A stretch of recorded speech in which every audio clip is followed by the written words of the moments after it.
আজকের ভিডিওতে আমি আপনাদেরকে চমৎকার চমৎকার কিছু পিঠা বানানোর পদ্ধতি দেখাবো। ভিডিওটা পুরোপুরি দেখলে আপনারা নিজেরাই বাসাতে এই ধরনের চমৎকার পিঠাগুলো বানাতে পারবেন। দেখুন কিভাবে তৈরি করছে।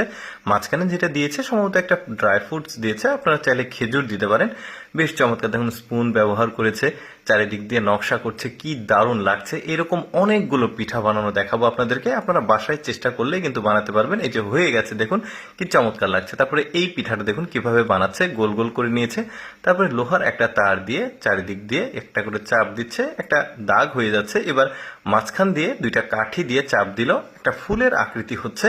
এবার একটু চাপ দিয়ে পাতার মতো করেছে, দেখুন এটা হয়ে গেছে। তারপরে দেখুন ভুট্টা ব্যবহার করেছে, গাটাকে গোল করে নিয়েছে, তারপরে ভুট্টা দিয়ে চাপ দিয়ে নকশাটা করে নিল। এবার পাটি যেভাবে বোনায় ঠিক ওইভাবে সেলাইয়ের মতো করে দেখুন এক প্রান্ত জোড়ে দিল, তারপরে অপর প্রান্তটা এভাবে বেলন দিয়ে চাপ দিয়ে এবার একটা চাকু ব্যবহার করেছে।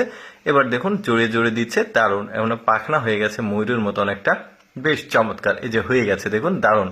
এরপরে দেখুন এইটা চারটা পার্ট করে নিয়েছে, চারটা পার্ট একসঙ্গে দিয়ে চারিদিক দিয়ে এখন চাপ দিবে।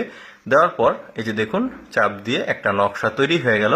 এখন ওই মাঝখান দিয়ে আরেকটা করে চাপ দিবে, দেখুন কি চমৎকার আকৃতি চলে আসছে।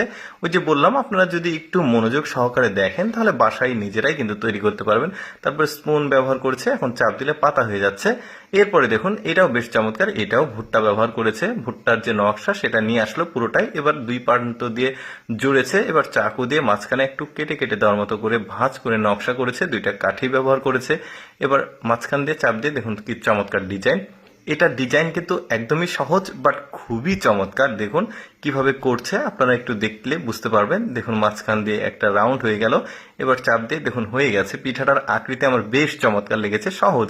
তারপরে দেখুন বেলন দিয়ে আটাটা চাপ দিয়ে একটু পাতলা করে নেওয়া হচ্ছে, মাঝখান দিয়ে কেটে জড়িয়ে দেওয়া হচ্ছে, জড়িয়ে ভাঁজ করে দিল। দেখুন কত চমৎকার একটা নকশা তৈরি হয়েছে, যেখানে চাকু ব্যবহার করেছে।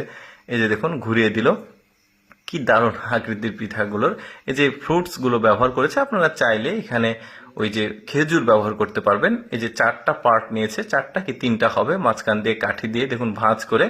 এই যে দেখুন কি চমৎকার একটা মানে আকৃতি আসছে, আমার কিন্তু বেশ চমৎকার লেগেছে। ভাবলাম আপনাদেরকে দেখাই, অনেকে এই ভিডিওটা দেখে কিন্তু নিজেরাই তৈরি করবে।